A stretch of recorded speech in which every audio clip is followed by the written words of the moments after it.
Welcome back, Mr. Goodberry. The First Star Logistics studio is fully equipped and ready to record.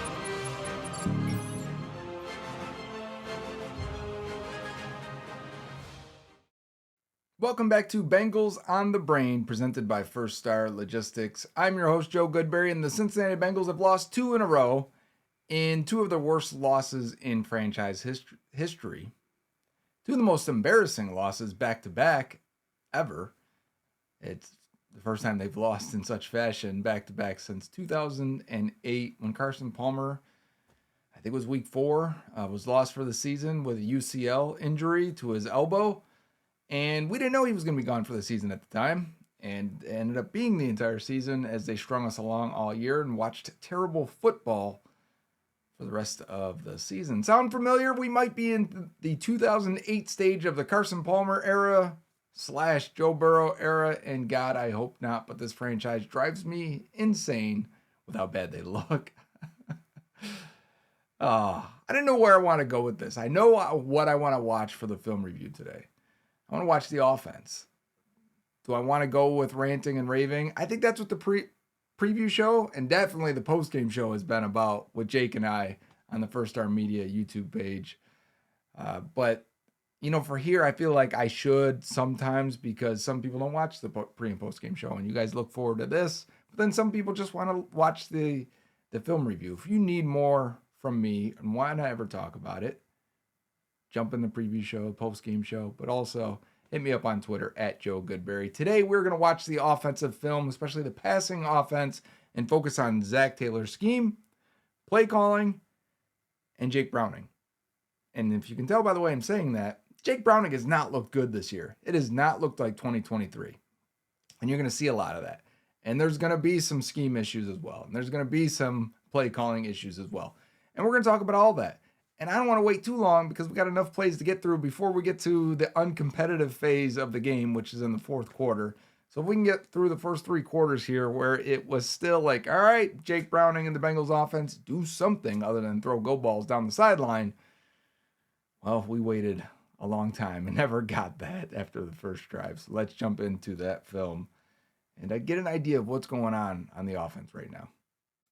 Okay, first play here. The Bengals are in shotgun. Andre Savage, short motion here, but it's going to be a quick pass to Ja'Marr Chase as we see off coverage, which, all right, so if we want to see something like this and we have a run play called, this is a package play, you can run this. Or if you see just 2 defenders out here and one of them is completely off like this, then flip it out to Ja'Marr Chase and let him do something. Easy completion to one of your best run after the catch players on the team, if not your best.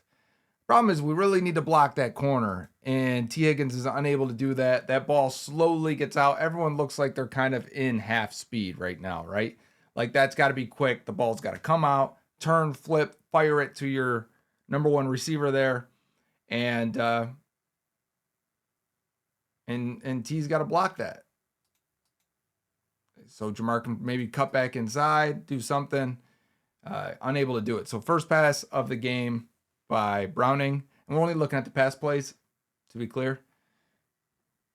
We have probably a run game conversation. We did a lot of that last week. But we've got a screen pass set up, and I like this. We're getting the ball out of Browning's hands quickly on the first 2 plays here. And there's a lot of room set up. And Ja'Marr, what I like about this, I don't know if you noticed Ja'Marr and T here, they're both running down the field. So they're both running this way. And they're taking their defenders with them. And all that does is create so much space for the screen game and for Chase Brown. You get this, and you got a kind of a wall here. I love that for Chase Brown. Let's get the ball in our playmakers' hands and let them work and make plays. The problem is we had a penalty on the play because we had a legal man downfield. They released a little bit too early and got downfield. And okay, fine. So let's watch this offensive line and let's see. As you've got to give it a click. Once the ball is released right now you can be downfield after he catches it. But we can also do a better job blocking those on the backside. So we just released a little bit too early there, especially the guys on the inside. I think that was on Ted Karras, if I remember correctly. And those things happen. The Broncos were called for it a bunch as well. Under center, we've got motion, and now we've got a play action. We've got only a single high safety, which we're going to get a lot with the Broncos defense. But that's the idea, is that if you're going to get under center and you're going to run play action, I need to get all these guys in the box and give my receivers one-on-one opportunities with their corners or whoever's covering them.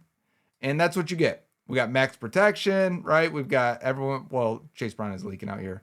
But you got one-on-one with both guys. Whether you want Higgins on the in route, whether you want Jamar running what looks like a post corner. I'm going to go back a little bit because I was watching T more than I was watching Jamar. We saw this one because, so this is more of a bench route where you go bang, bang, bang. That's the sound it makes. And you got great protection. And Browning should be able to lay this ball towards the sideline with Pat Surtain going to the inside here. And they're basically going to replace, which this is such a good job by the defensive backs for Denver. But Browning could probably zip a little bit more on this. This is wide open, right? Like, you can lay this here and really allow Chase to make a play. And this is the first drive of the game. That'd be awesome to make that play and start the game off with that and have that type of confidence that, oh no, we can't leave these guys one-on-one because the Bengals have some schemed up plays here. And when I said max protect at first, I mean, we had Sample here, you had Yoshi blocking, you had Chase Brown all in here. They're all checking. Is anyone coming? Okay, if not, I'm going to release out, and we're going to see Yoshi release this way and Chase Brown release that way, which is a staple for the Bengals offense. And everyone on the offensive line has an easy job. That's what it looks like. And you can see right there what I mean. It's kind of inside. And I think Troy Aikman alluded to this as well. This could be a better placed ball. First play I thought was execution with the screen to Jamar. Second play was execution by the players because they released too early down the field. And then third play there, I want to say execution by the quarterback this time. I'm putting that directly on the quarterback because everyone else did their job. So now fourth play. We got a one-on-one shot with T. Higgins on the outside.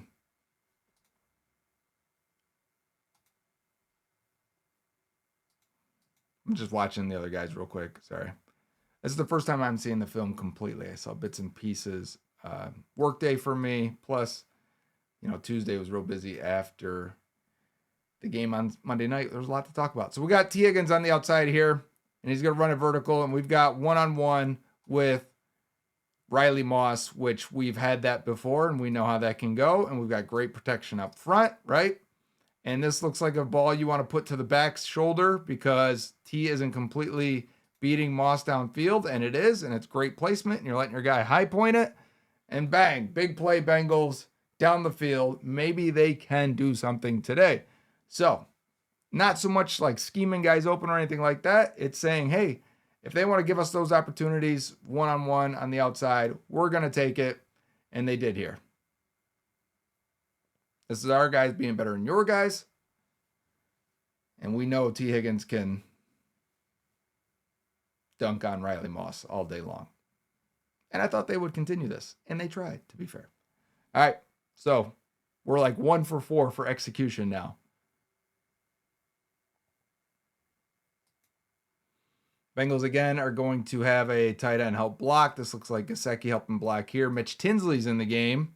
If you're wondering where Mitch Tinsley has been, or if he's getting more time or whatever, Tinsley's going to settle down here after Jamar is going to break free here. And again, this play Troy Aikman called out as well, because as this middle linebacker is breaking down on Tinsley, that's the idea, by the way, of bringing Tinsley here. You're trying to gather the attention of this linebacker and pull him forward. And as soon as he does, this ball needs to go to Jamar Chase. As soon as he steps up, I wonder if I can get one click backwards for you here. And just timing as he comes and turns this way. Right there. So as soon as you start like, all right, I'm going to get into a throwing posture and ready to go. This ball goes to Jamar. Jamar turns. I mean, you rifle that thing in there. Instead, you get Tinsley and you get a solid gain, and no one's frustrated just quite yet in this game. Let's see if we can see a good angle. Monday Night Football, this camera here, the floating camera, Skycam, is that what it's still called? Had a great angle on this. And we want to get Jamar in the slot because that's going against their worst corner, even though I think his name's McMillan, is a pretty good player. So, a fine play. The scheme worked. It was exactly what it was supposed to be. Execution-wise, we're leaving maybe a potential touchdown on the field there. So, probably miss execution by the quarterback. Not great play from him to start that.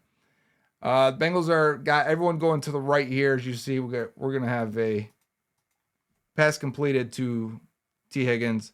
But a lot of times they will split the field for Jake Browning and say, hey, just read half this field here where you can see what's happening. And it looks like that's what we got here. Browning goes to the right, instantly sees that we've got some off coverage by the DB. And if T just settles down in this hole right there, you can turn, flip your hips, throw this ball, and it's a completion. We'll take that.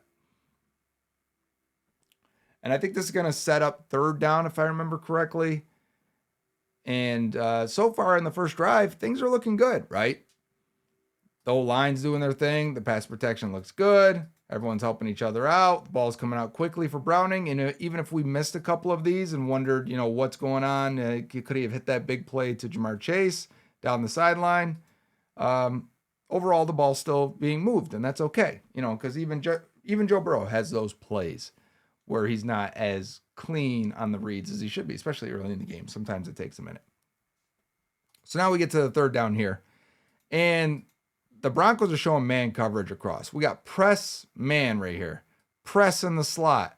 We've got one safety in the middle of the field. This is throw it to the boundary all day long. And if they switch and they do something different and say this guy drops back to here and this guy drops back to here and ends up being some weird cover too, then they have options for that as well in the scheme.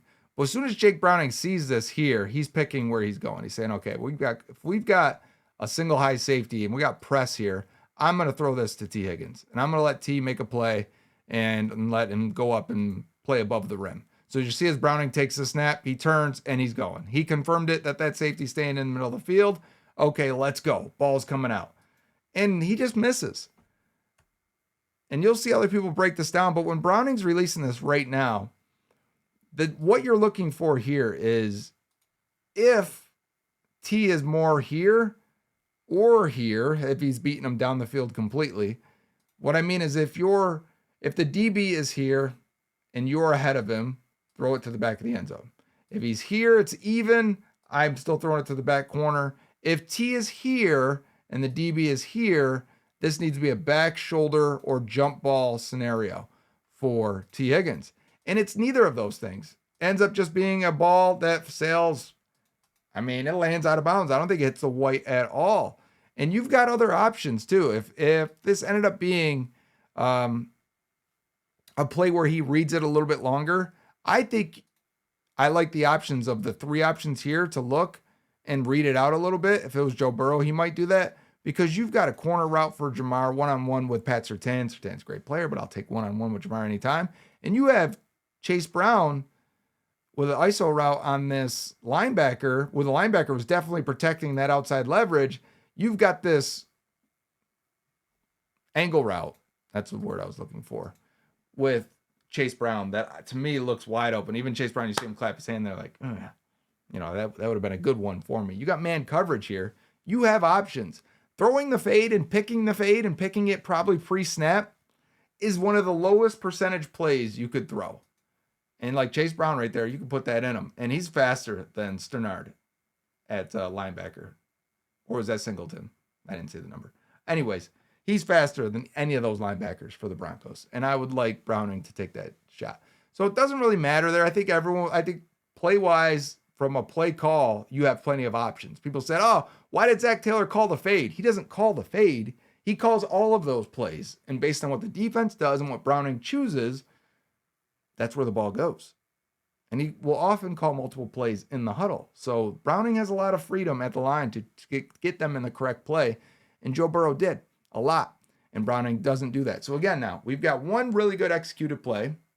And now we have another play here that is not executed well by the quarterback. And that's just on their best drive of the game. Here's their next drive. And again, are we seeing it correctly? As soon as this linebacker is jumping on Jamar underneath, Gesicki is open on the next level. Like, you're supposed to be reading these guys and then going on based on them. So if you go back just a click here, and he's goes waiting on that linebacker squats and puts his eyes on Jamar. That ball comes out to Gesicki. Bang. Big play, right? You got split safeties. Split safeties. We've done this before. It means middle of the field open. So we're going middle of the field. But he is so locked in on Jamar Chase there that ball's got to come out to Chase, and it's high, little inside, and Chase can't make the linebacker miss, which is a rarity. Chase usually, that first guy getting chased down, not something you're going to see all the time. And you're going to see the ball placement here. It could be better. So again, quickly now, we're only on how many plays, and a lot of them are execution errors by Jake Browning. This might be the fourth one. I would like to say Mims getting beat back to the inside, not ideal. You see the ball placement there. If you just put it in the stomach, he may have a chance to make a play and get upfield. But that ball should have been going to Mike Gesicki, I think, easily. That should have been a big play for the Bengals. So now we get a third down here. I believe it's third down. Actually, they don't show that anymore when I do this film. The old film used to show me the down and distance first. So Browning gets to the line. He sees the blitz. They've got everyone up here. He comes up and they walk up their running back, which some people really hate, but it helps the O-line and the running backs identify who they're going to get. Sure, they don't think you're running the ball, but on 3rd and 3 or 3rd and 4, no one thinks you're running it anyways. And I think it's 3rd and 2 here. So maybe you could have said, I'm running it. But again, you've got a single high safety. When you get a single high safety, it means the boundary is where we're looking. And T. Higgins is one-on-one with Riley Moss, and this time he looks like he's even. So I'm going to throw this one down the field here and let T go chase it. And Browning throws it out of bounds. Did you see where that ball landed? Can you see that? It landed here. Is that not a good color for you? It goes out of bounds. He just misses. Now, if you want to look at the other routes and say, he's predetermining here where he's throwing it, I think he is. And people ask about Yoshi all the time. You want to watch Yoshi's route down here against McMillan? Like, he's just locked up right there, right? But watch Jamar versus Pat Surtain. He's locked up. That's good coverage by Surtain. So I get throwing, again, why are we throwing so many fade balls? I think it's a good option by Browning. I just don't think he throws it well. He missed. He missed T. Higgins. And we all know this offensive line stinks, right? So let's watch this offensive line on this. Is there any pressure on him? Does it have to come out as quickly? I know we think the blitz is coming here. Do the Broncos actually blitz? Let's see. They don't actually blitz. It's just 4 guys coming. It's picked up pretty well because Fairchild's picking that guy up. This is picked up great. The ball doesn't have to be out. They're forcing a quick decision by showing blitz on Browning. And Browning can't hit it. He can't land it. So again, we're on how many plays now? Maybe we should have kept the counter on the sideline or on the side of the screen here. Bing, bing, bing for how many are Browning, how many are other players, how many are Zac Taylor. I think the one thing criticism for Zac Taylor on that previous play, teams know they can show you something and you're going to check into something at this point because it's been so long and you've done it for so long that they know they can get you on a quick decision there.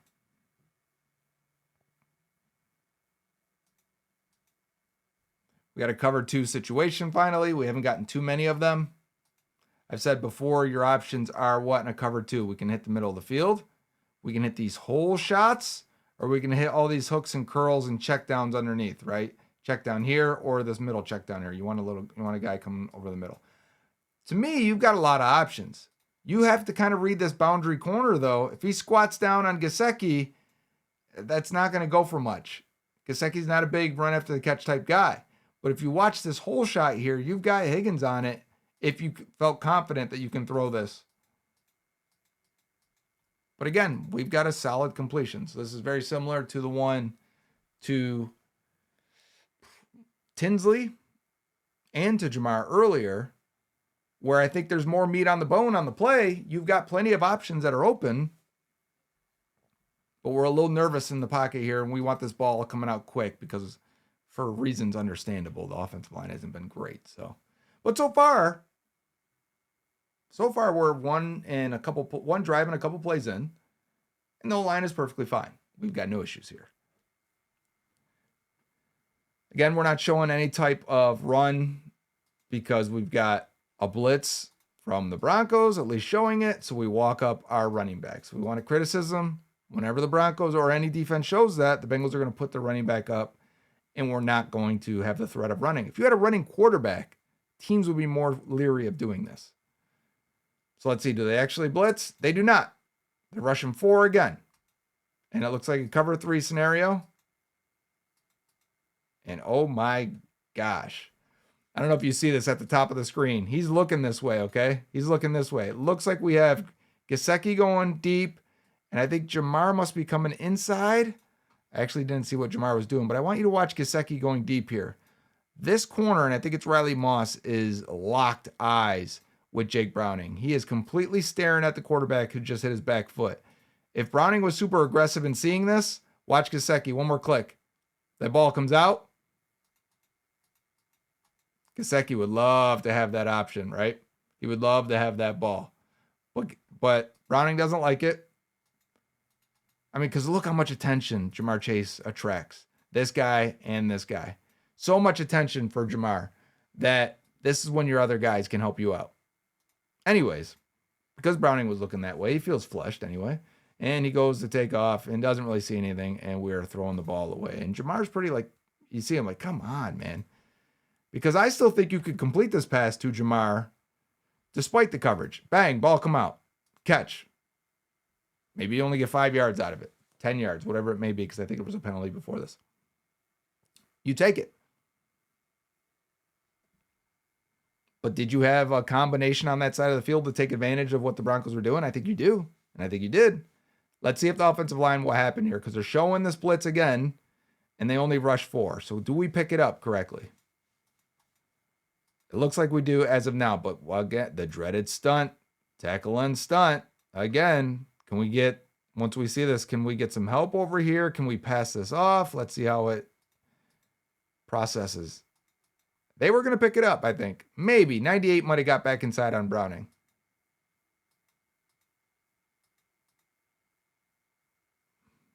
But again, what you want to do against Bengals is you want to show blitz. They're going to check to it and max protect with their running back, which is one less guy in on the field as a weapon.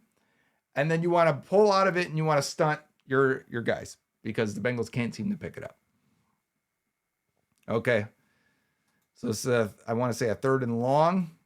They're just trying to get this ball out quick. This is almost like setting up a wall here with all these guys, and you're going to let Chase, maybe he can make something happen, which we're just getting the ball out quick out of Browning's hands, and hopefully something can happen here. And we do get a stiff arm on Pat Surtain, but it's not enough, and the Bengals will have to punt now. And that's because there was a penalty, and because Browning didn't like that second down throw, felt the pressure in his face. I think Burrow probably would have stuck in there and taken that hit and seen it. His vision, remember the Madden vision cone? Burrow's is so wide that I think he would have seen that and got the ball to Gesicki potentially. And we don't have Burrow. We have Jake Browning. Again, I don't want to put this all on Jake Browning because he's doing his best out there, guys. But you got to wonder if his best is good enough. Play action. Okay. Browning rolling out. So we got a little boot action here. Let's look how much room and space we have here. What is this? This is Tinsley. It's going to run like this. And Jamar is going to run free into the middle of the field. So you're going to watch that 2 combos here. Is this a good play called? Is this well designed? Jamar should be the throw, right? Hit Jamar. He's wide open. Hit Jamar. Oh, God. If you're wondering why Jamar's upset, and people thought he was upset at Zac Taylor, if go by the first 2 drives in one play now, you think he's upset at Zac Taylor? You think Jamar's upset with Zac Taylor so far? He's open. He is not upset with Zac Taylor. He's upset. I'm upset with Jake Browning if I'm him with this. Like, come on, bro, you got to hit me. I'm open. And so you kind of understand why on some other plays he's fixated on getting the ball to Jamar. He's just on the wrong plays. He's not seeing it well. I mean, how open is Jamar here? How easy of a completion and run after the catch would this be? That guy's still chasing Tinsley. Like, how good of a throw are you at? So, like, the fade balls are one thing, low percentage. That's also a low percentage throw for a guy with low pedigree like Jake Browning. Take the easy throw. It's there. What are you doing? Bringing Jamar in motion, trying to see if they're playing man. What are they doing? And we got one-on-one on the outside. Browning's going to turn and see it right away. Single high safety, it looks like. Yep. And Browning's going to say, okay, I got one-on-one. Riley Moss, T. Higgins. Keep going to that well. Let's see. Let's see if we can hit it. That ball's out of bounds. I get it again why you want to take this shot. Because you're the Bengals. You have these weapons. I think Jamar would like these one-on-one balls once in a while, these deep balls. Is he going to get them? Let's watch the offensive line. Did they give Browning enough room? Was he hit? Was he pressured? What caused him to maybe have a poorer throw than we'd like here? No. I mean, I want to watch Mims real quick. He got a terrible grade from PFF. He does his job there. Orlando Brown Jr., he only had another half second there, Jake, but just enough. I mean, that ball is far outside. Far outside. That thing's going to land in the green.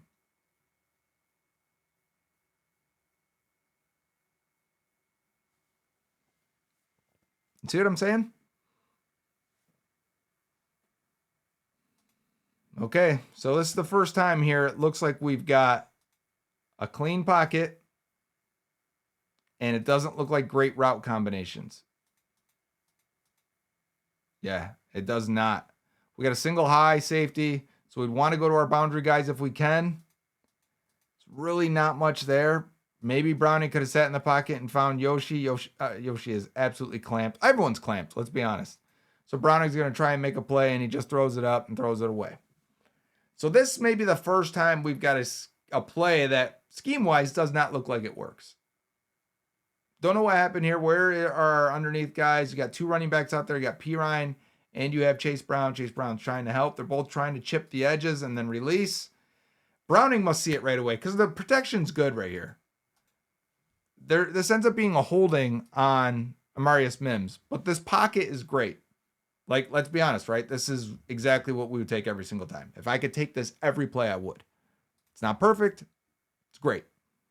And Browning leaving means Mims ends up holding on because he doesn't. That's how it goes a lot of times. You shouldn't hold him. You should probably try and push the guy, whatever. So Browning does that, throws, takes a hit, throws out of bounds. I mean, it's a holding play. And I want to say they decline it because it's third down. So we need a play here. Number one, I think the scheme sucked on that play. Play calling, scheme and play calling. That goes together there. Did not work. It was third and long. And Browning bailing the pocket for no reason. I'd rather him just throw it. Like, if my options are bail the pocket unnecessarily or throw it up to T. Higgins, I'm going to throw it up to T. Higgins. We got an actual blitz coming this time. Okay? Actual blitz. Ball, hit, nothing happening. So they've showed this how often? The Broncos have showed this at the line how often? And they haven't come yet. Well, this time they do. And the Bengals don't have a running back this time to pick it up in the middle. Now, every time they've kept the running back there, they don't have one this time. So the ball's got to come out now. And they're trying to run a rub situation here where Pirine's going to come in and he's going to pick off Pat Surtain. Watch it. Right there. Pirine tries. It really doesn't matter because that ball comes out and gets hit by the defensive lineman. It's right in Jake Browning's face. You'll see on this angle here. We need to protect this better on this side. You don't have enough guys. How many are coming? 1, 2, 3, 4, maybe 5. I can't tell. They're really doing a good job of just kind of hanging out at the line of scrimmage and tying these guys up. But what it does is, I think for the first time, they're like, yeah, 49's not going to come. Oh my God, he did come. This is Amarius Mims. He's not coming, is he? No, he did come. Oh no, I'm too late. Bang. That's on Mims. I think there could have been better execution by Pirine to pick off Surtain. But again, scheme-wise, Bengals are an empty with no protection against the blitz this time. So the Bengals are like, we know what you're doing. You're only showing that blitz to get us to leave a guy to protect. We're not going to do it this time. Well, the Broncos say, fine, we will actually come. We'll actually come after you. We'll actually blitz. So a little back and forth chess match going on there. And finally, we get a deep play. Is that Jamar down at the bottom? No, it's T again. T is going. He is on his horse, man. Look at this. You see him at the bottom of the screen? Watch him get up to speed here and split these two. So T is pulling two guys here. Jamar is running from a defender here. We want to talk about scheme and play calling. Do you like this? Do you like this? Because I do. I like this right here. I like this again. Throw the ball to Jamar Chase. Jamar's got to be thinking like, this is me all day long. I can't believe we're already at this dig route. This backside dig, I get it why we're throwing this. But you could throw that to Jamar as well. That's good coverage by that corner. Is that Riley Moss on Jamar? It's a good route by Yoshi as well. So this is a good executed play finally in this game. It's a good play call. The scheme works. There's multiple guys that are open, at least Jamar and Yoshi. The protection is good, right? Look at Rivers. Get that guy out of his face. You move in the pocket, Jake Browning. It's good quarterbacking. That's a beautiful ball. It's a good catch. All around. I think that's our second one of the game now. That seems like it's perfectly executed by all involved. And we are late in the game at this point. Because I remember that play. I didn't think we were getting that one already. Jamar's getting jammed at the line here by Surtain. And we're going to take this slant against man coverage. It's a well-placed ball. It's a gain of 8 or so. It's a good executed play. This is Jamar getting hit in the face, I think, and being upset at Surtain a little bit. But this is good protection up front. Everyone does their job. Ball comes out quickly. Good placement. And Jamar picks it up. So that's another well-executed play. No mistakes there by anyone. We've got about 3 of those in total so far. So maybe they can start getting back into this, right?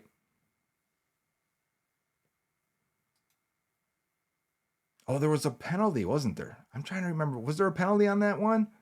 How did they end up here? I don't know if you guys just saw that real quick. See, I don't get all the, sometimes I don't keep the box score up next to me. This is the first down marker way over here. What happened here? I don't remember. It was so late, and I might have been so mentally checked out that we're running basically a screen. We see the lineman releasing now, running a screen to Chase Brown. So the ball comes out quick. Chase Brown catches it. He's going to try and cut back and pick up some of it. I can't remember what the penalty was there. Doesn't matter. Let's watch these guys on the offensive line, see if they get out in front. Does anyone lay a block? Can anyone get a block in space? We got Karras, Fairchild, and Rivers. Rivers just gets in the way just enough. Karras and Fairchild missed 98 and stopped their feet. So we could probably be a little bit better on our execution for the screen there. But screens were a good thing to use in the Browning offense in 2023. That's an okay play. I don't want to say that's a well-executed play because I think we need to block it a little bit better up front. Okay, we are also going empty again here, and it's long distance. Browning's got a great pocket, the middle of the field. Look how open this middle of the field. You know the highest EPA per play passing play in the NFL right now is middle, intermediate in the middle, right here. The Bengals don't use that enough. They don't use it. They didn't use it with Burrow either. But look at this right here. Are we just running 4 verts? We are. With inside breakers from Jamar, and I can't tell who that is because that's Yoshi down here. Maybe Tinsley, maybe that's T. Okay. Let's go back here because now I've got an idea on this play. You've got inside breakers from your 2 slot guys, and I think that is T and Jamar. You've got these guys going all the way to the boundary. You've got middle of the field so far open here. This ball needs to go to the middle to either Jamar or T. Pick which one you want, and you're going to try and throw it off the back of these guys. Ball needs to come out. Ball needs to come out. Ball needs to come out. Browning just runs and throws it away. I need to see what the protection looks like on this play. Because play call wise there, he must have known what the Broncos were going to do, because to have your two best receivers in the slot running in breaking routes against middle of the field open, perfect. Great. That's your shot. So let's see this offensive line here versus potentially 4 or 5 rushers. Let's see. Is it 5? Do they bring 5?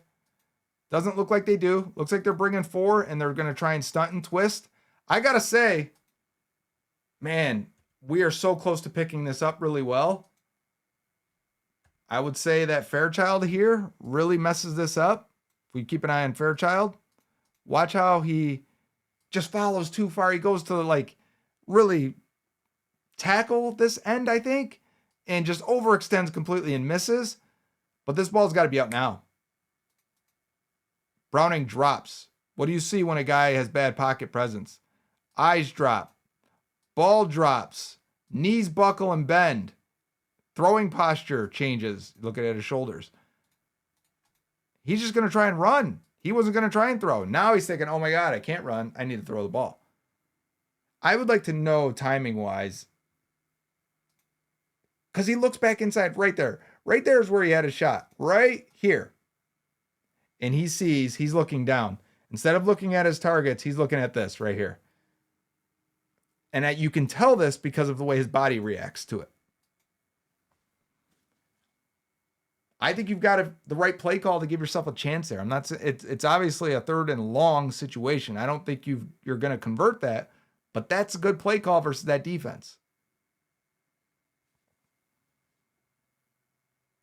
That's poor execution on the offensive line. We haven't had too many of those yet. We've got a couple penalties and a couple bad pickups. Marius Mims had a bad blitz pickup. That's a bad stunt pickup. Second one we've had, this time on Fairchild. They got to figure out the stunts. It's insane. This is a very similar play. I don't know if they thought they'd get the same thing. This is going to be a check down situation. Cover two with one of them being Riley Moss. Tampa 2 with the middle linebacker. If you don't have anyone beating that middle linebacker down the middle of the field, if you're not going to hit one of these hole shots, which maybe the only one is this one, and he's not even looking there, you just check this ball down. It looks like he does. And you let Chase Brown pick up what he can pick up. So good. The play call is correct. Versus the scheme that you got from the defense. Jake Browning gets through his reads pretty quickly, gets to the check down pretty quickly. I know we want more, but the cover 2, especially the Tampa 2, is designed to limit big plays and force you to check it down and have their defense run up. So let's see if their defense wants to tackle Chase Brown. Solid gain. Let's move on. Gain of 12, right? The game is out of hand, so they can play this and try and put a lid on you. But now it's 1st and 10. That's a well-executed play. There hasn't been too many. There's been more poorly executed plays than there has been bad executed play or good executed plays. We're just sitting in the window here. This is a tough, I don't really like the options here. As one side is middle of the field closed while they are putting this safety all the way to this side. I hate this. I think this even confuses Burrow. I think your best option is to probably swing this to Chase Brown and let him see if he can run around this linebacker. I don't like the options here, but I do get why they get this ball out quickly and they try and hit one of these hooks and curls. And Jamar's got it right there and potentially should pick up a decent gain. So this is more execution. Unless the DB hit it there, we didn't get a good replay during the game. But I think Browning's correct. I don't love the options. It's one of the rare plays where I'm like, but that defense confuses a lot of quarterbacks. And Browning does see Chase open. The protection is quality. Ball comes out. Chase is trying to run after it. That's just a drop. I'd like more space for my guys, but at the same time, there's nothing wrong with that play. And this is me saying Zac needs to be fired, just so we're clear. I watched the tape and I came away going, the plays weren't that bad. They just need to be better and more complimentary. So like right away here, this is a play that doesn't work. And we're getting to the end of the game where I need these plays to work. The Broncos are just dropping everyone. Can you see this whole line down the middle here? We're in situations again where the first down is way down here. Like you keep getting backed up because of penalties. The penalties really killed them this time. All you can really do is try and check this down to Samaje Perine, and it's not there. This is a bad play call. It's a bad design for what they ended up getting in the Broncos. This is probably only what I would say second or third time I said bad play call or I'm not happy with the options. The offensive line is fine. You can't really sit in the pocket there. And I say fine, and I know you're going to be like, well, Orlando Brown Jr. got beat over here. Yes, he did. But I'm not sure that he's expecting Browning to just leave the pocket and run the way he did right away. But Browning saw what was happening downfield and thought, it ain't there. I'm not going to have any options. It's rock, paper, scissors. We threw rock. They threw paper. It's not there. Okay. I think it's a 1st and 10. We're getting late in the fourth now. And we're throwing a screen pass out to Jamar Chase. We've got 2 blockers here, right? We got this guy blocking. We can block this guy. Hey, you can actually pick up a little bit, I think. Oh, we're a little hesitant, I think. Turning and running. Gesicki can't get that block. Hufanga just walks right through him and blows him up. That's a bad execution by Mike Gesicki. Is the play call fine here? Yeah, I've got no issue with it. First down, let's get the ball in our guy's hand. That ball could be a little bit quicker to let Jamar get out there. But again, Browning doesn't have a great arm. And we're pretty much at the end of the tape now at this point. I don't even think Jamar stays in the game for the final few plays here as we're there. Got Gesicki out wide in a 3-by-1. They're showing blitz. Broncos, what do we think they're coming? No, they're not coming. They're backing out. So we just have this underneath to T. Higgins, who picks up a few. And, I mean, that's pretty much it. They're going to get the other angle of this. There's not much to say for the rest of the game. There's only a couple more plays here. I'll let them roll and just wrap up my ideas and thoughts here. We didn't have too many where I had a big issue with Zac Taylor in terms of the passing options. So that's a whole discussion. Your passing menu, and let's finish this full screen. So the menu I'm talking about here is the passing offense menu. I want to make sure my quarterback has as many options as possible versus whatever the defense may show. Whether that's a blitz, do you have an outlet? Do you have a hot, right? Do you have enough protection? Do you have enough guys to protect? Do you have, if they go to a cover 1 or cover 3, middle of the field closed, do I have options on the outside for you? If they switch that into a cover 2 or middle of the field open or any type of even umbrella coverage, do I have options for you to check it down or hit these hole shots or where I can squeeze it in there? And the Bengals do typically, that's one of the strengths of Zac Taylor's offense, is that they're going to give you the answer for everything. Whatever the defense is going to give you, most of the time they're going to have an answer. It's very rare. Like even in this game, there was a couple times where I said, you just didn't have an answer for what they had. I think they can be a bit predictable in forcing the defense forcing them to cut down their menu a little bit by showing blitz, by showing sometimes a safety in the box and then backing them out. You show that safety in the box, Burrow he kills the run play, and then they screen back out into a cover 2. And you should have ran against that because it's cover 2.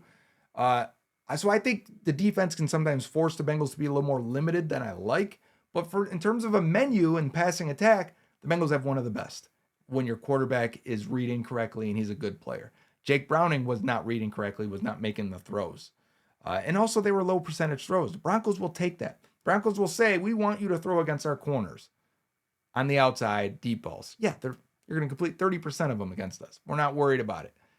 The Bengals are like, and we'll take that. And if you don't, and you don't hit them, well, you're going to lose that game. Big time. The criticisms of the Taylor offense are all of the other plays, the first and second downs. That's the balance of the run game and the pass game. It's the easy buttons and the easy plays and scheming guys open and creating separation for your receivers and the run blocking and the run game that they have completely failed with and have ignored for far too long. So while we're just looking at the passing game here, if you came away from this game and watched that tape, would you say, you know what? Maybe you do give up a 7th for Jameis Winston or Russell Wilson because Browning can't continue to play at that level. If he plays at that level and continues this way, you're not going to win any games. None. And this was very similar to what I watched in the Vikings game as well. That game got away from them very quickly, so there's less to evaluate. This game did too, but for a while there, the Bengals did lead. Browning has to be better. And I don't know if he can be, which is where I come and fall and land on. You might want to make a play for a quarterback if you want to save your job. If these guys in that building are worried about it, and I think they should be pushing to find a quarterback for the rest of the season, because I don't know. And they should have done it already, because we've gone 2 games with Browning, and you knew right away what was going on with Burrow. It wasn't a secret. You've wasted 2 weeks that you could have been training another quarterback to learn your playbook and get ready in this offense. You're going to waste 2 more weeks because you don't want to pay a higher price? That sounds like Bengals football.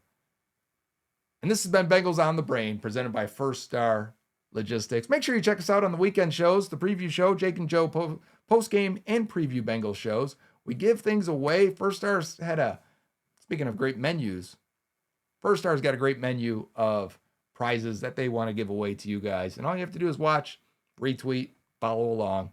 You'll see those typically on Wednesday. Sometimes it's Thursday at First Star Log on Twitter. They tweet it out every week. They tell you who to follow, what to do to get entered. And with less people interested in what the Bengals are doing, your chances have never been greater to win. You might as well get something from watching this, because they are not making it fun for us to watch. Until next time, Huda.